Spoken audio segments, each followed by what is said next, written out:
একটা মানুষের জীবনে দুবার জন্ম হয়, একবার মাতৃগর্ভ থেকে মানুষ রূপে, আরেকবার গুরু দীক্ষা নিয়ে ভক্ত রূপে। মহাপ্রভুর জীবনে চারবার জন্ম হলো। নিম গাছের তলায় জন্ম নিয়েছিল বলে ছেলেটার নাম নিমাই। গঙ্গাদাস পণ্ডিতের টোলে যখন পড়তে যেত, দুবার বিয়ে করেছিল, তখন তার নাম হয়েছে গৌরাঙ্গ। যখন কাটোয়ায় কেশব ভারতীর কাছে গিয়ে সন্ন্যাস মন্ত্রে দীক্ষা নিল, তখন তার নাম হয়েছে মহাপ্রভু। যখন পুরীতে গিয়ে দিনরাত দেওয়ালে নাক মুখ ঘষে কই কৃষ্ণ কোথায় কৃষ্ণ বলে কেঁদে বেড়াতো, তখন তার নাম হলো শ্রীকৃষ্ণ চৈতন্য। তাহলে আমি অচৈতন্য, শ্রী চৈতন্য। অচৈতন্য জীবের হৃদয়ে চেতনা দান করার জন্যে তার নাম হয়েছে শ্রীকৃষ্ণ চৈতন্য। তাহলে এমন তো কোনো ভক্ত আছে যে আজকে মহাপ্রভুকে হৃদয় মাঝে ঘুম পাড়িয়ে রেখেছে? তত্ত্বদর্শী মহাজন বললেন, আগে সেই মানুষটাকে খুঁজে বার করো যে মহাপ্রভুকে ঘুম পাড়িয়েছে। রাত্রেবেলা যখন ভগবানের শয়ন আরতি হয়, আমরা দেখি আরতি করার সময় ঘণ্টাটা বাজাতে হয়, কেন ঘণ্টা না বাজালে তো আরতি হবে না, তাই নাকি? আমার গুরুদেবকে দেখতাম ঘণ্টাটা ধরে আছে কিন্তু বাজায় না, শুধু আরতি করছে। তা আমি ভাবলাম বয়স্ক মানুষ, হয়তো স্মৃতিভ্রম হয়েছে। কাছে গিয়ে জিজ্ঞাসা করলাম, ভগবানকে শয়ন দিচ্ছেন, ঘণ্টাটা ধরে আছেন কিন্তু বাজাচ্ছেন না কেন? বললেন, তোমার ঘুমের সময় যদি তোমার কানের কাছে কেউ টং টং টং টং করে ঘণ্টা পিটায়, তোমার ঘুম হবে?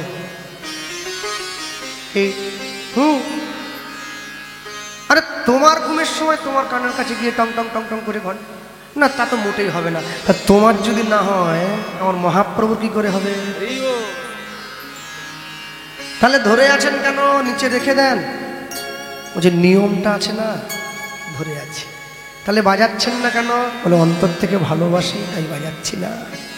ঘরের ছেলে বলে জানি তো, আমার ছেলে যখন ঘুমায় আমি ঘরের আলোটা বন্ধ করে দরজাটা লাগিয়ে দিই, এটা কেউ বিরক্ত না করে।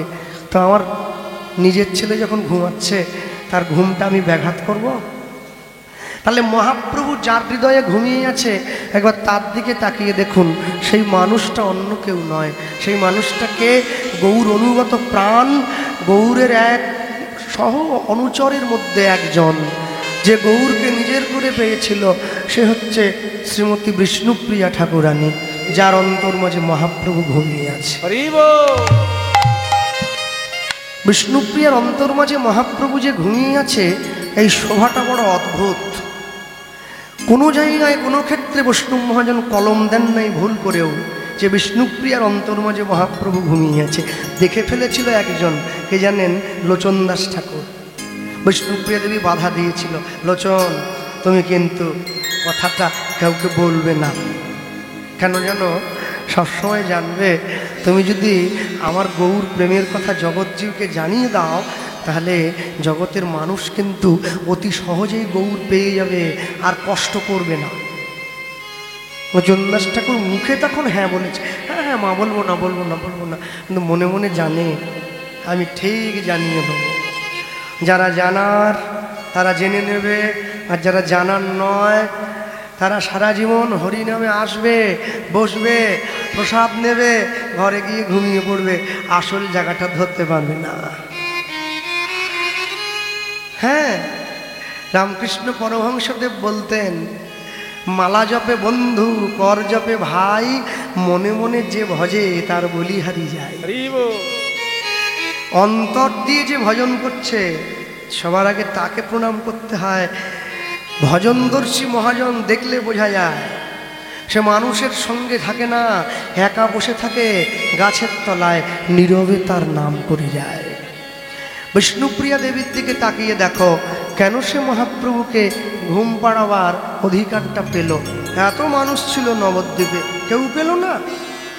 সচিমা তো জন্মদাত্রী মা,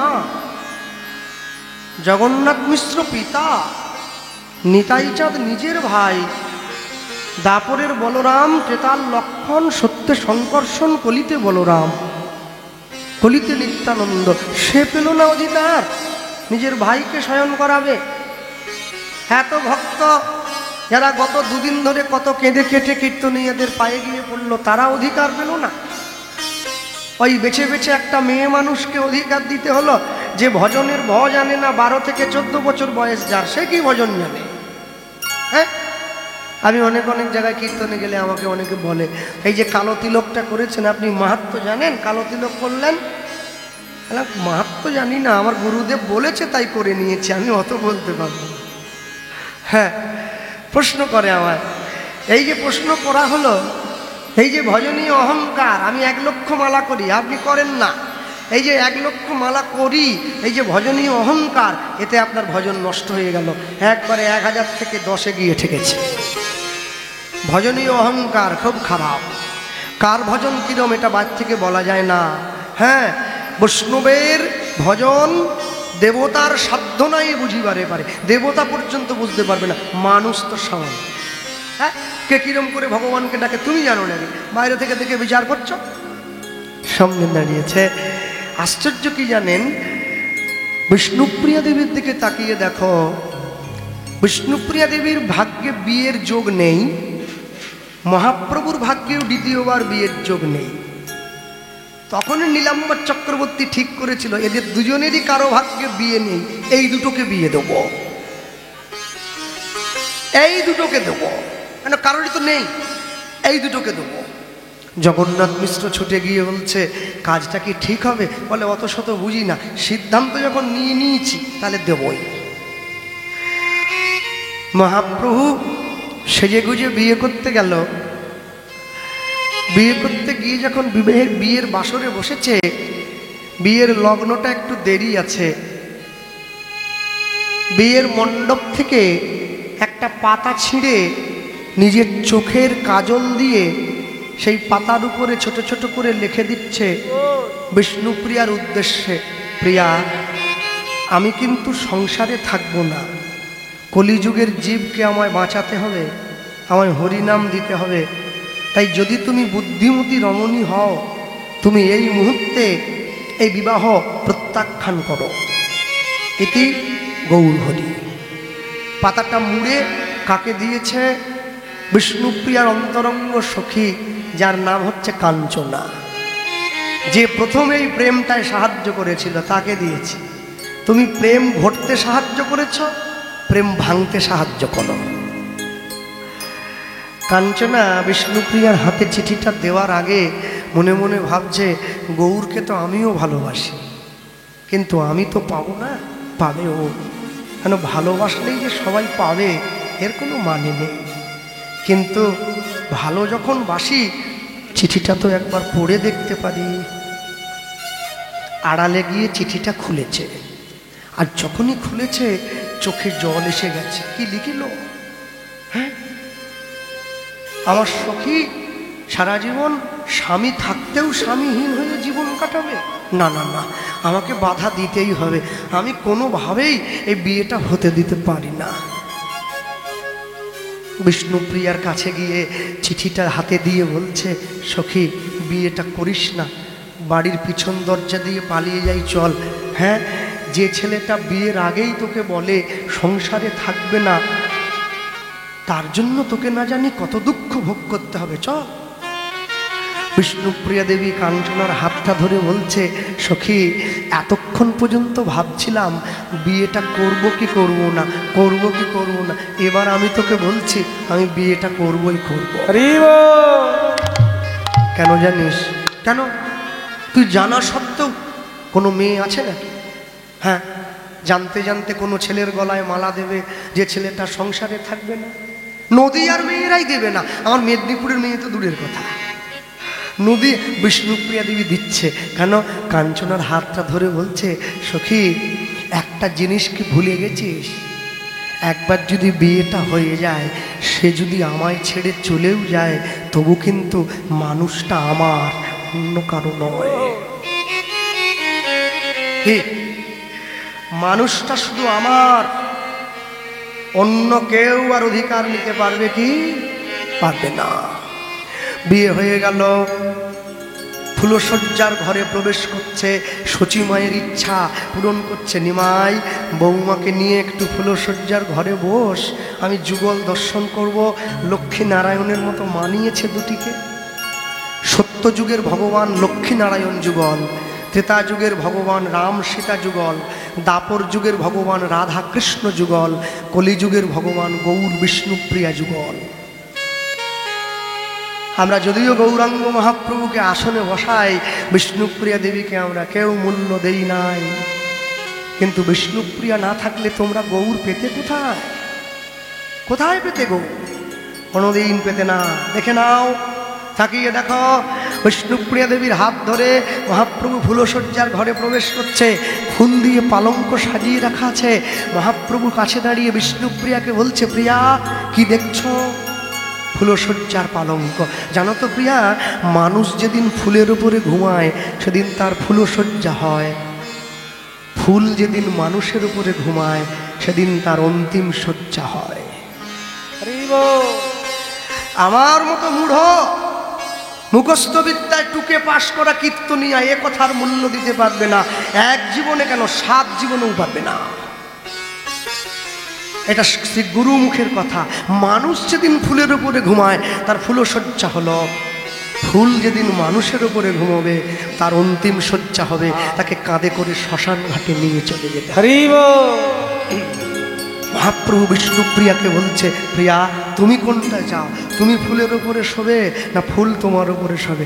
বড় চালাক বিষ্ণুপ্রিয়া। আমাদের বাড়ির মেয়ে বউদের মতো নাকি? হ্যাঁ, একটা কানের দুল দিলে সব ভুলে যায়। ছুটে গিয়ে কাছে দাঁড়িয়ে কি বললো জানো? শোনো, আমি ফুলের উপরে শোবো না, ফুলও আমার উপরে শোবে না। আমি কি চাই? ফুলটা মালা হয়ে সারা জীবন তোমার গলায় থাকুক। তাহলে আমি তোমাকেও পাবো, ফুলটাকেও পাবো।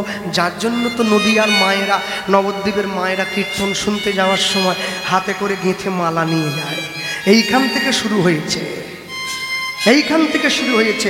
ভালোবাসার মানুষটাকে ভালোবেসে, ভালোবাসো শুধুই তাকে, ভালোবাসায় ভালোবাসা দিয়া বেঁধে যে রাখে।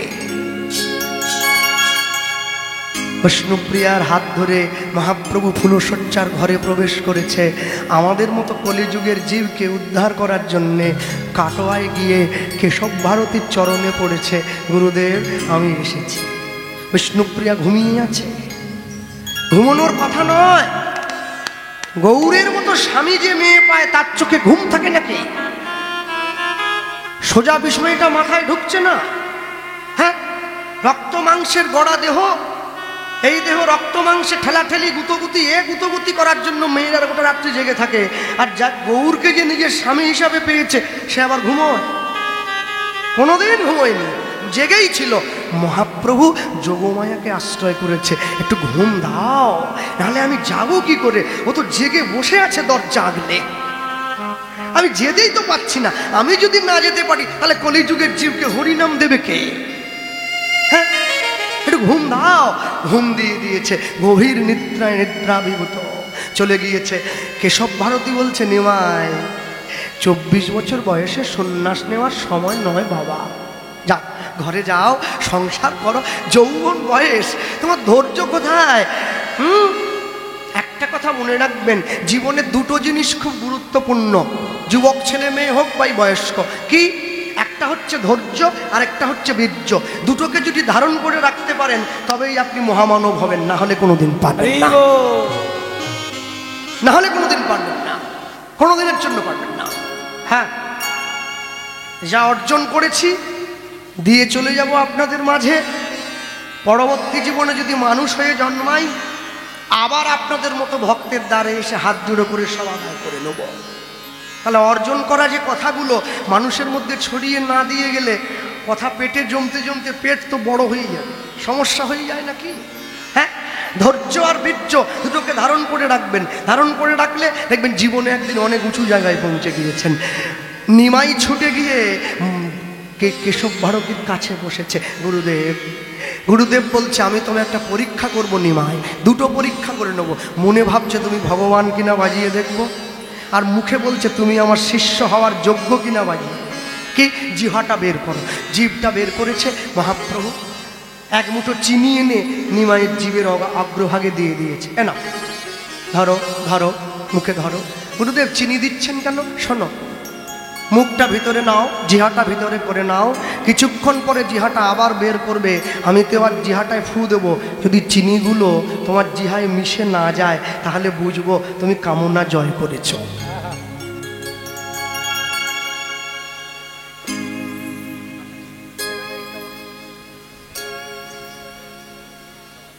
যেই এ কথা বললো সঙ্গে সঙ্গে হ্যাঁ সামনে দাঁড়িয়েছে, দাঁড়িয়ে কিছুক্ষণ পরে কেশব ভারতী এসে নিমাই জিহাটা বের করো।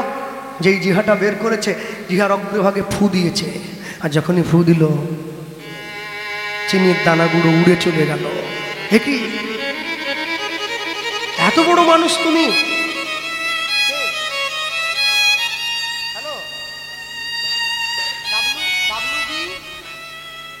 আমি আসলে আছি WB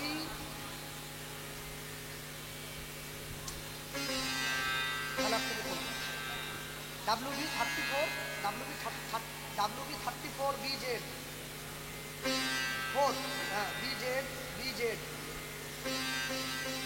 হ্যাঁ 7866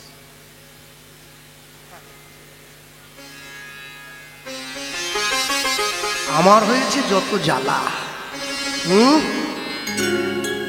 থানার তালা খুলেই পুলিশ ফোন করছে। হ্যাঁ, কোথায় আছেন আপনি? নদিয়া। কি করছেন? মানে তো বোঝে না, সবাইকে সব মূল্য বোঝেনি। যাকে যে জায়গায় খাটে, কেউ বা মাঠে, কেউ বা ঘাটে, কেউ বা রাজপাটে, ওই খাটে কি কুবজা খাটে? যে খাটে রাধা রানী খাটে।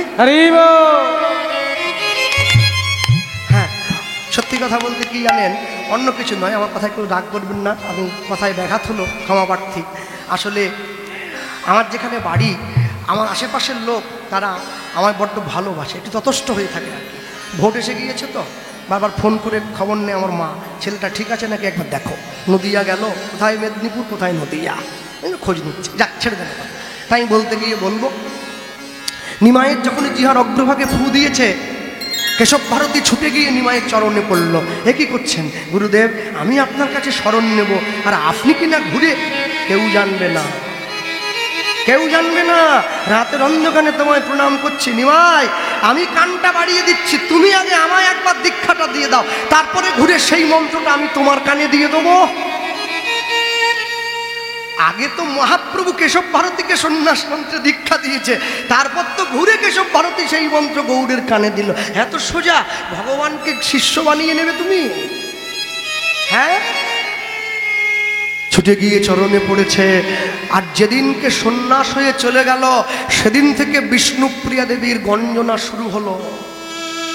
শচী মায়ের চোখে মেয়ের সম্মানে থাকলেও নদিয়ার লোকে উঠতে বসতে বিষ্ণুপ্রিয়াকে গাল মন্দ করত। ছি ছি ছি ছি, এমন একটা মেয়ে তুই, অপয়া কুলোটা দ্বিচারিণী, তোর জন্য নিমাই সংসার ছেড়েছে।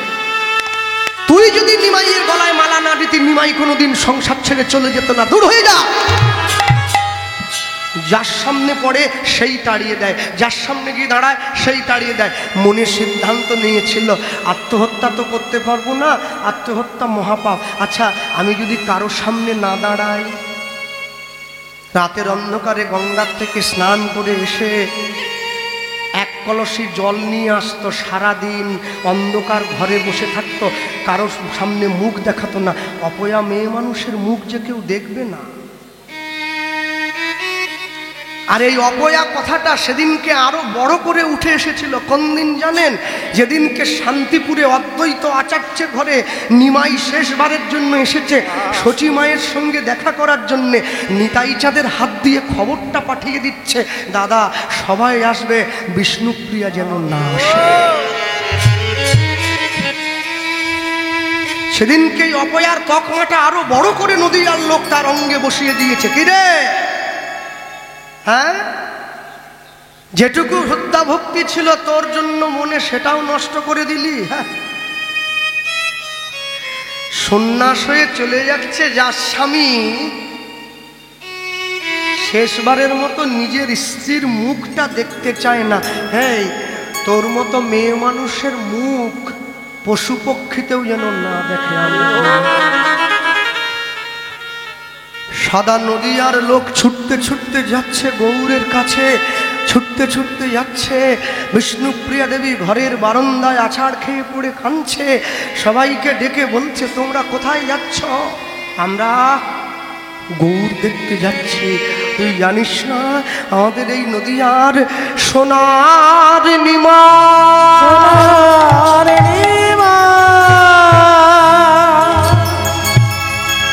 নদিয়া ছেড়ে, নদিয়া ছেড়ে চলে গেছে, চলে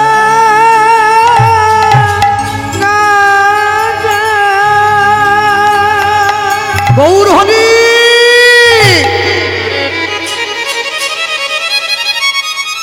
পশু পাখি ধায় ফিরিয়ে আনা চায়, পরে গৌর বলে কেঁদে লুটাইয়া, দাস বলরাম এহেন অধম, কৃপা করো মোরে চরণে রাখিয়া। সবাই ছুটে চলে যাচ্ছে গৌর দেখতে। বিষ্ণুপ্রিয়া দেবী সবাইকে ডেকে বলছে, শোনো তোমরা কোথায় যাচ্ছ? আমরা গৌর দেখতে যাচ্ছি। বাহ, হ্যাঁ, গৌর দেখতে যাচ্ছে নদীয়ার লোক। জানো তো, যে মানুষটাকে দেখার জন্য তোমরা ছুটে যাচ্ছ, সেই মানুষটা তোমাদের মানুষ নয়, সে আমার মানুষ। মহাপ্রভুর নামে স্মৃতিতে সিঁদুরটা আমি দেই, তোমরা কেউ দিতে পারবে না। নদীয়ার লোক দাঁড়িয়ে পড়েছে, কি বলছিস?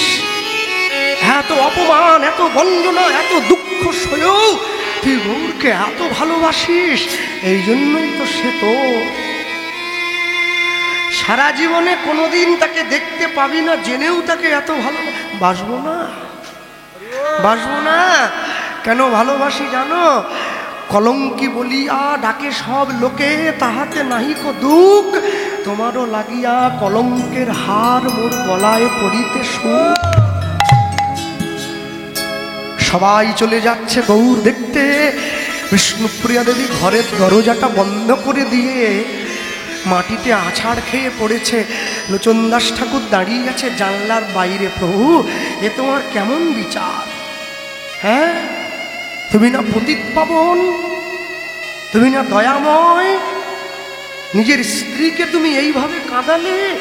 হ্যাঁ, তুমি তাকিয়ে দেখতে পাও না? তুমি না অন্তর্যামী? একবার দেখো, যেদিন থেকে তুমি সন্ন্যাস হয়েছ, তোমার স্ত্রী পালঙ্কে শোয়নি, আঁচল পেতে মাটিতে শুতো। কেন জানো? তুমি তো মাটিতে ঘুমোতে। যেদিন থেকে তুমি সন্ন্যাস হয়েছ, তোমার স্ত্রী পেট ভরে কিছু সেবা করে নাই। সকাল থেকে সন্ধে পর্যন্ত এক মুঠো চালের দানা নিয়ে তোমার নাম বলে একটা করে চালের দানা এদিক থেকে সরিয়ে এদিকে করত। সন্ধ্যের পরে রান্না করে অন্তর মাঝে তোমাকে ভোগ লাগিয়ে প্রসাদ পেয়েছে, তাকে তুমি এইভাবে কাঁদালে? এটা তুমি ঠিক করনি। আমি যতই তোমায় ভালোবাসি, হ্যাঁ, বিষ্ণুপ্রিয়া দেবী ঘরের দরজায় শুয়ে কাঁদছে। আর ঠিক এমন সময় কে যেন হঠাৎ করে ওই দরজার বাইরে টোকা দিয়ে দাঁড়িয়ে ডাকছে, বিষ্ণুপ্রিয়া কে? আমি গৌর, আমি মহাপ্রভু। দরজাটা খোলো। চমকে উঠলো, হেকে হেকে, গলাটা আমার বড় চেনা মনে হলো। তাহলে কি আমার সঙ্গে কেউ ছলনা করছে? না না না, ছুটে গিয়ে দরজাটা খুলে দিয়েছে। হেকে চমকে উঠেছে। গৌর হরি, তুমি সামনে, তোমাকে দেখার জন্য যে সবাই ছুটে গেছে শান্তিপুরে। জানি তো, জানি, শান্তিপুরে অদ্বৈত আচার্যের ঘরে যে গৌর আছে সে তো গৌণ। তোমার সামনে যে দাঁড়িয়ে আছে সে তো মুখ্য। তুমি সবাইকে ছেড়ে দিয়ে আমার কাছে এলে কেন? আমাকে যেতে দিলে না কেন? সবার থেকে তোমায় যদি আলাদা না করে দেই, অনুমতিটা নেব কি করে? সবার সামনে বসে কি মনের মানুষের সঙ্গে মনের কথা বলা যায়? কালকে আমি যখন উত্তরগোষ্ঠ গান গেয়ে ঘরের মধ্যে শুয়ে আছি, আমি শুনছিলাম আমার পরবর্তী কীর্তনীয় যে রূপ গাইছিল সে একটা কথা আপনাদের জিজ্ঞাসা করছিল, তোমরা কেউ কাউকে ভালোবাসো? একটু হাত তোলো তো, বলছিল না রাত্রেবেলা। কথাটা আমার মনে লাগে নাই, কথাটা প্রাণে গিয়ে লেগে গেছে। কত সহজে বলে দিচ্ছে ভালোবাসার কথা, হ্যাঁ, কত সহজে, এত সহজ, এত সোজা নয়। আমি মুখ ধুতে গেছিলাম, তখন খেয়ে কলটা ধরেই আমার চোখে জল এসে গেছে যে ভগবান কত সহজে এরা, কত সহজে ভালোবাসার ব্যাখ্যা করে দেয়, কত সহজভাবে ভালোবাসাকে মানুষের সামনে তুলে ধরে। তুমি এদের ক্ষমা করে দিও, এরা তো তোমার মূল্য জানে না। বিষ্ণুপ্রিয়া দেবী গৌরের হাত ধরে ঘরের মধ্যে নিয়ে মহাপ্রভুর দেহটায় হাত বুলিয়ে দিচ্ছে। তোমার কত কষ্ট হয়েছে বলো, হ্যাঁ, কত কষ্ট হয়েছে। ও আমি কি তোমায় ভালোবাসতে পারি নাই? তুমি যে আমায় ছেড়ে চলে গেলে। মহাপ্রভু উত্তর দিচ্ছে, কেন ভালোবাসতে, কেন গেছি জানো? কেন গেলে?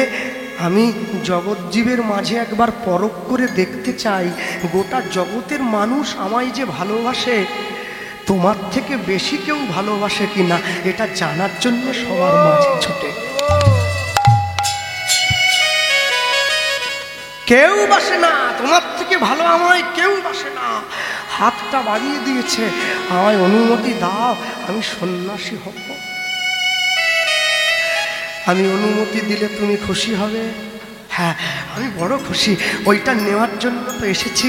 ইচ্ছা ছিল চিতে তব প্রেম বুকে আশা দিব দুজন, এই প্রেম লইয়া নদীয়ার বুকে কাঁদিয়া বেড়াবো দিবারাত্র ক্ষণ। মানুষের দ্বারে দুজনা মিলে ধরিব হাতে আর পায়ে হরিনাম ধন, ব্রজেরও সম্পত্তি বিলাবো দ্বারে দ্বারে। আমি বিষ্ণুপ্রিয়া রহিনু পড়িয়া গৌর তব সঙ্গহীনা, তুমি মোরে ক্ষমা করে দাও।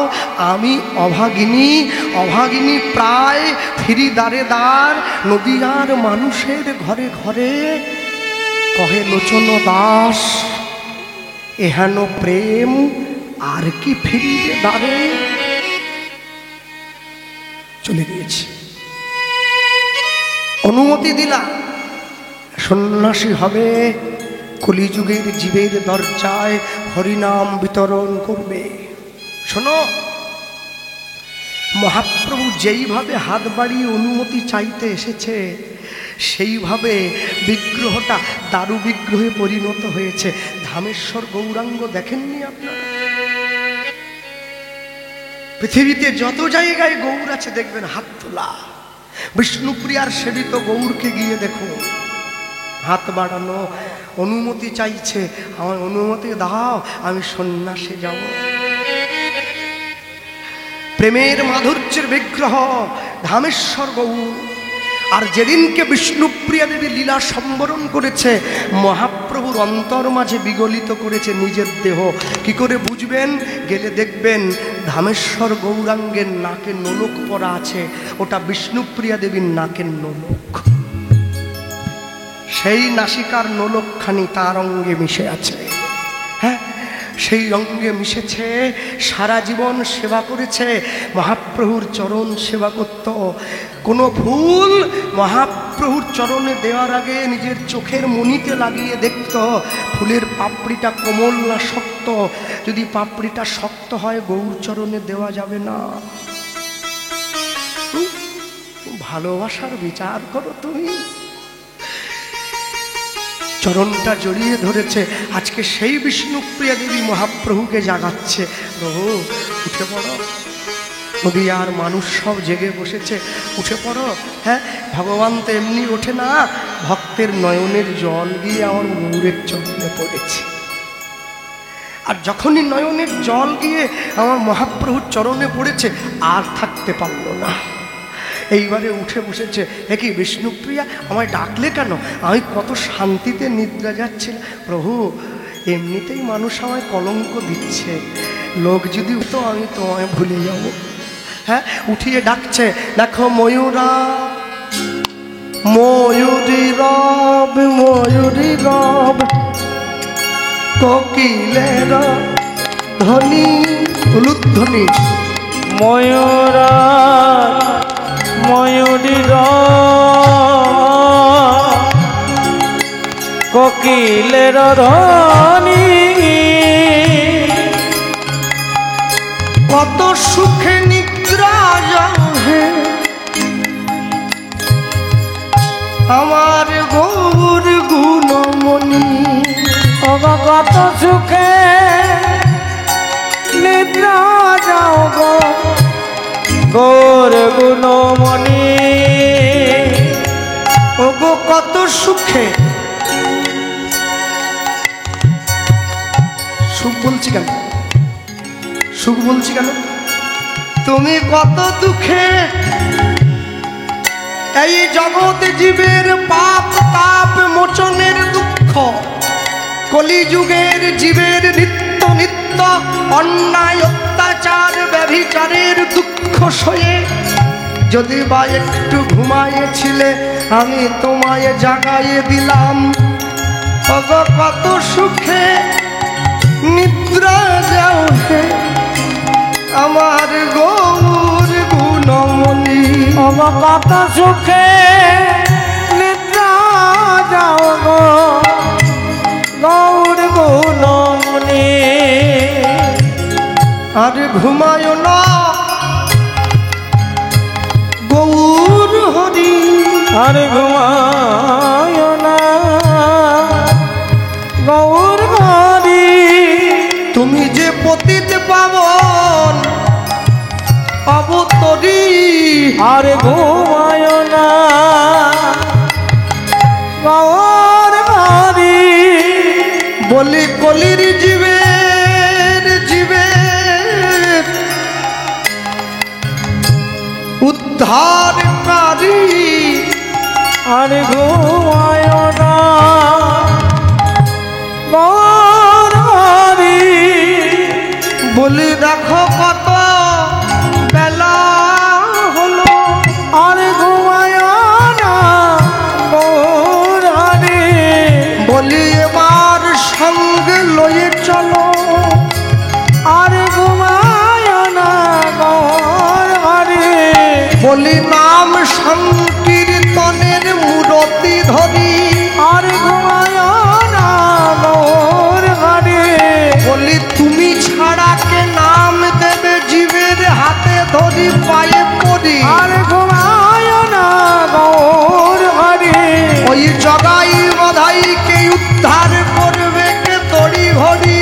আর ঘুমায় না গৌর হরি। দেখো চপল গোপালকে কে বাই উদ্ধারিবে, আর ঘুমায় না গৌর হরি।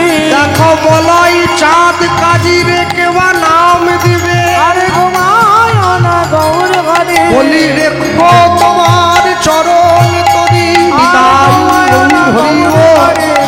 তোমারি চরণ তরি। আর ঘুমায় না গৌর হরি। আর ঘুমায় না গৌর হরি। কত সুখে নিদ্রা যাও গো গৌর গুণমণি। কত সুখে নিদ্রা যাও গো গৌর গুণমণি। বিষ্ণুপ্রিয়া দেবীর কণ্ঠস্বর যেই মহাপ্রভুর কর্ণকুহরে প্রবেশ করেছে, উঠে বসেছে। উঠে বসে তাহলে বিষ্ণুপ্রিয়া আমি আসি, আমার বিদায় দাও, কলিযুগের জীবকে হরিনাম দিতে হবে। হ্যাঁ, আর যেই মহাপ্রভু উঠে চলে যাচ্ছে, হ্যাঁ মনে রাখবেন আজকে যারা নদীয়ার মানুষ হিসাবে যারা জন্ম নিয়েছেন তাদের জন্ম ধন্য বলে আমি মনে করি। কেন জানেন? আপনারা মহাপ্রভু যে ধুলিতে গড়াগড়ি দিয়েছিল সেই ধুলিতে জন্ম নিয়েছে। হ্যাঁ, একই কম বড় সৌভাগ্য, বিরাট বড় সৌভাগ্য। কই আমার মেদিনীপুরের বুকেতে জন্ম নেয় নাই গৌর, আমি সব জেলায় কীর্তন করি, সব জেলায়, কোথাও বাদ নেই, একদম কোচবিহার থেকে এইদিকে সুন্দরবন পর্যন্ত। কিন্তু মনে রাখবেন, নদিয়ার মানুষের যে প্রেম, এই প্রেম শুধু নদিয়াতেই দেখা যায়, কোথাও দেখা যাবে না। কোথাও না। আর উঠে বসে এইবারে বৈষ্ণব মহাজন পদকর্তা, আমার জেলায় যার সমাধি আছে বাসুদেব ঘোষ মহাশয়, তিনি কলম দিচ্ছেন, প্রভু উঠেই যখন পড়েছ আর দেরি কেন?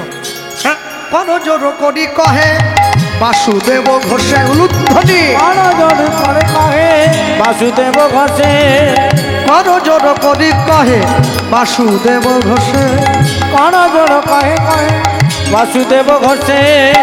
কত সুখে নিদ্রা যাও হে নিশি অবশেষে, ওগো কত সুখে নিদ্রা যাও গো নিশি অবশেষে, কত সুখে নিদ্রা যাও হে নিশি অবশেষে, ওগো কত সুখে নিদ্রা যাও গো নিশি অবশেষে। সুখের নিশি পোহায়ে গেল, নিশি পোহায় গেল, দেখো কত বেলা হলো, নিশি পোহায় গেল, দেখো কত বেলা হলো, সুখের নিশি পোহাইল, কত বেলা হলো, নদীয়ার লোক জেগে উঠিল, সুখের নিশি পোহাইল, নদীয়ার সার জেগে উঠিল, সুখের নিশি পোহাইল, সুখের নিশি পোহাইল, সুখের নিশি পোহাইল। কত সুখে নিদ্রা যাও গো নিশি অবশেষে, ওগো কত সুখে নিদ্রা যাও গো নিশি অবশেষে। শিব বাসুদেব ঘোষে কাহে ঘুমায় না, আর হে বাসুদেব ঘোষে কাহে ঘুমায় না, আর হে বাসুদেব ঘোষে কাহে ঘুমায় না, আরে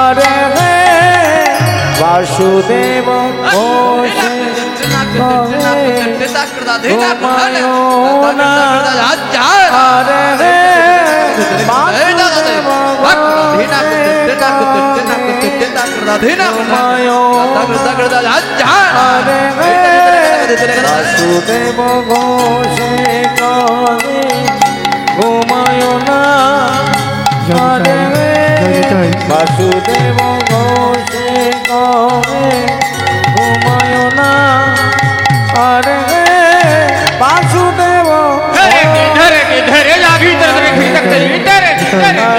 বাসুদেব ঘোষে কাহে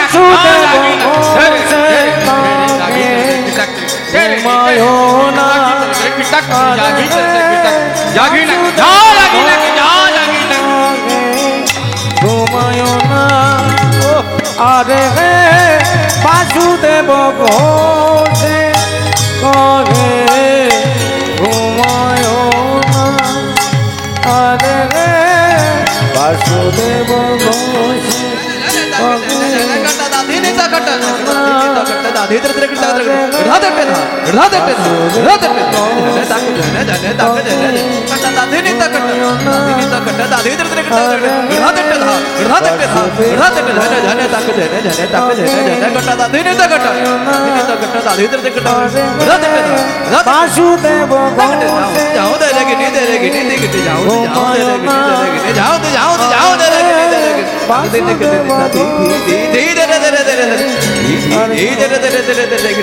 আরে হে বাসুদেব ঘোষে কাহে ঘুমায় না, আরে হে বাসুদেব ঘোষে বাসুদেব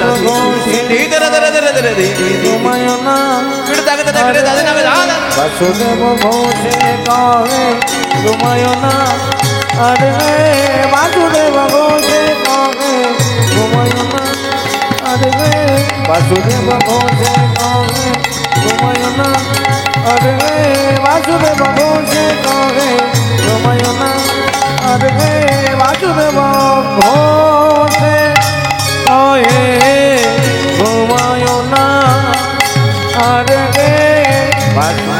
ঘোষে কহে ঘুমায় না আর গে বাসুদেব ঘোষে কহে জয় গৌর হরি বল। ঘুমায় না আর গে বাসুদেব ঘোষে কহে ঘুমায় না আর গে বাসুদেব ঘোষে কহে আর ঘুমায় না বাসুদেব ঘোষে কহে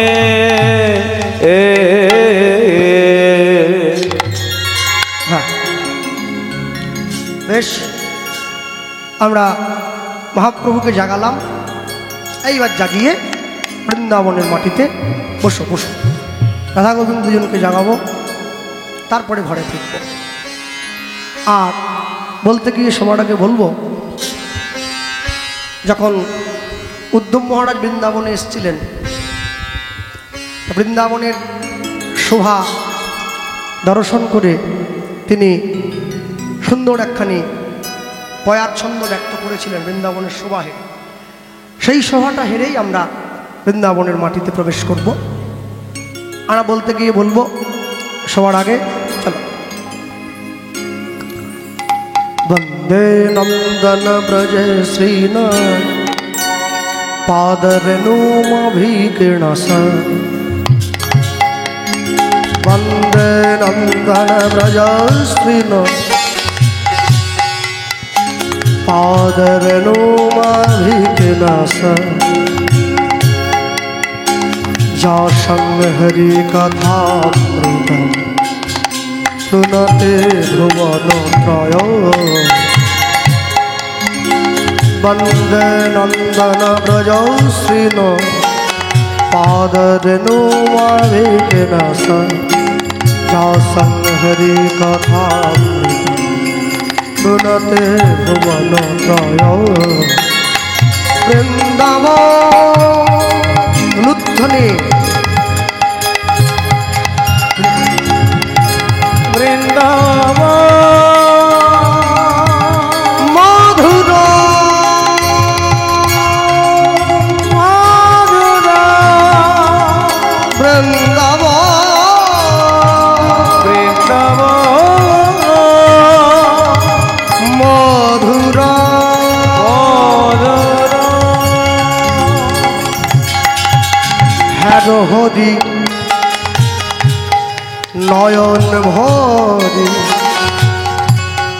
গোপী বল্লভ রাধা মদন মোহ, হ্যার হরি নয়ন ভরি, গোপী বল্লভ রাধা মদন মোহ। বৃন্দাবন গোপীনাথ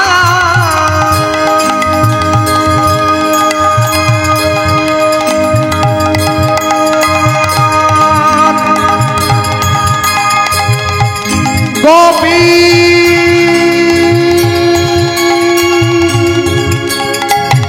বল্লভ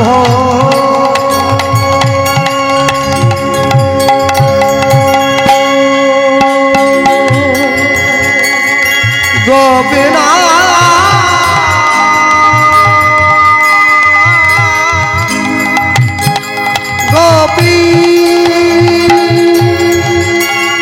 বল্লভ।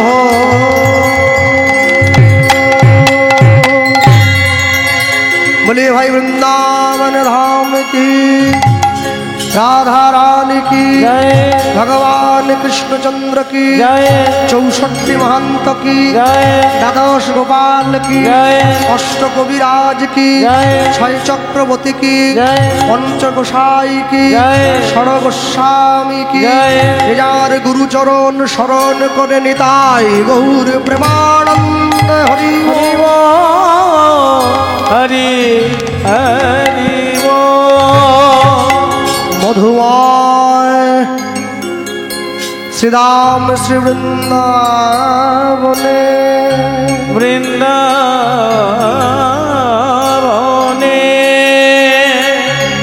वृंदावनेर आकाश मधुर बातास मधुर, বাতাস মধুর বৃন্দাবনের কীট পতঙ্গ তরুলতা সব মধুর, সবে মধু বড় মধুর সেই বৃন্দাবন, মধুর বৃন্দাবন।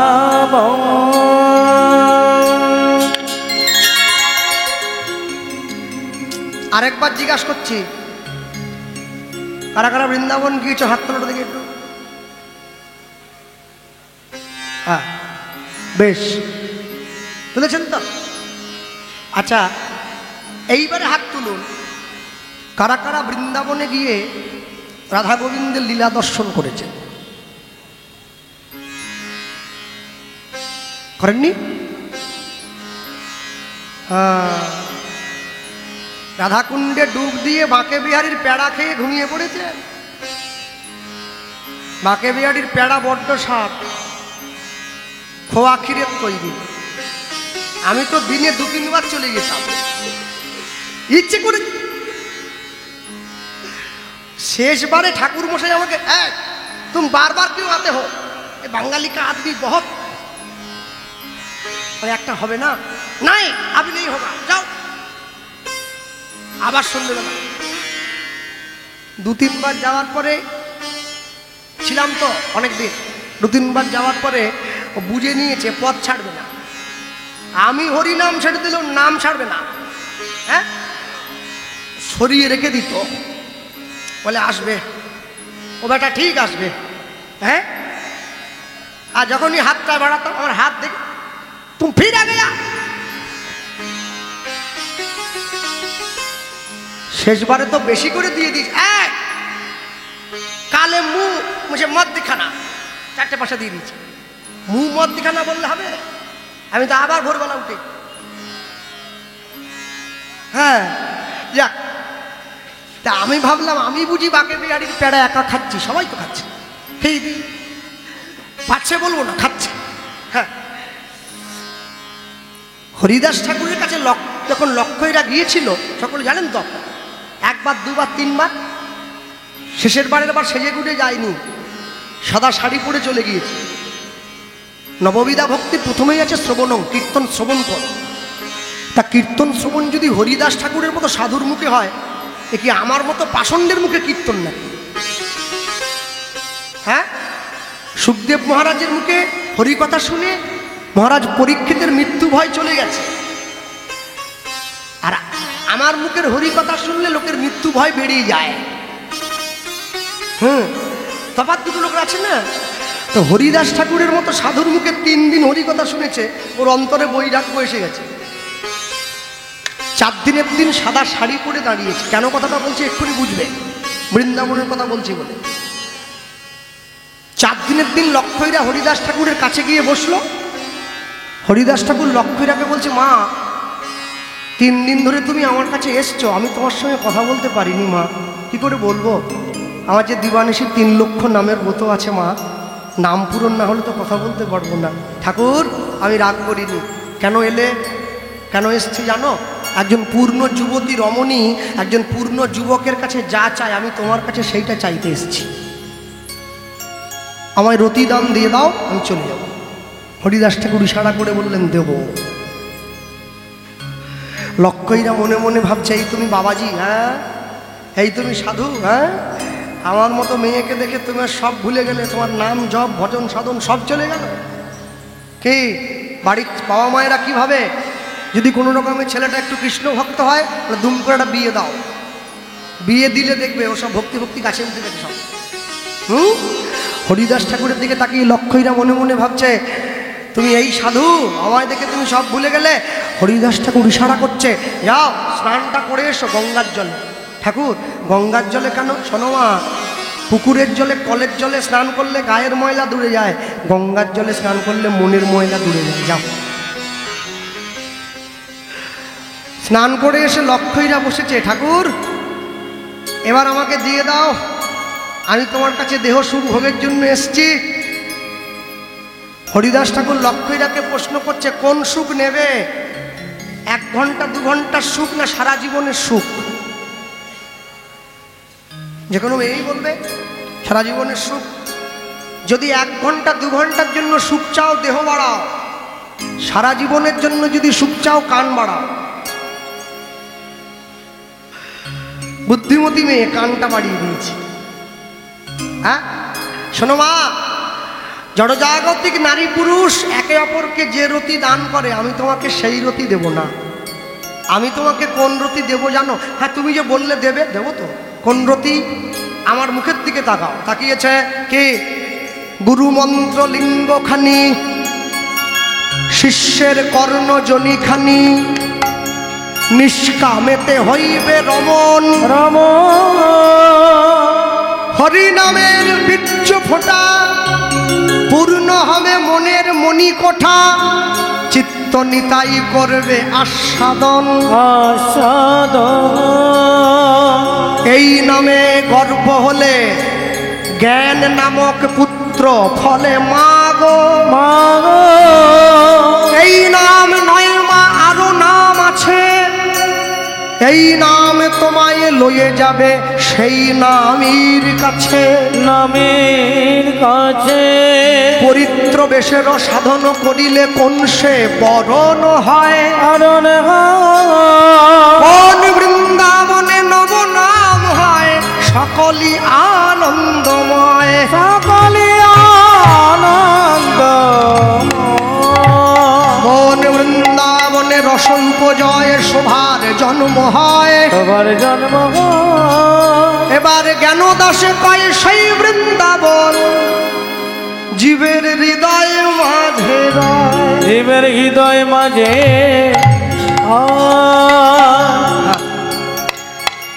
তোমরা বন বৃন্দাবনে স্নান করে এসেছ, এবার মন বৃন্দাবনে স্নান করবে।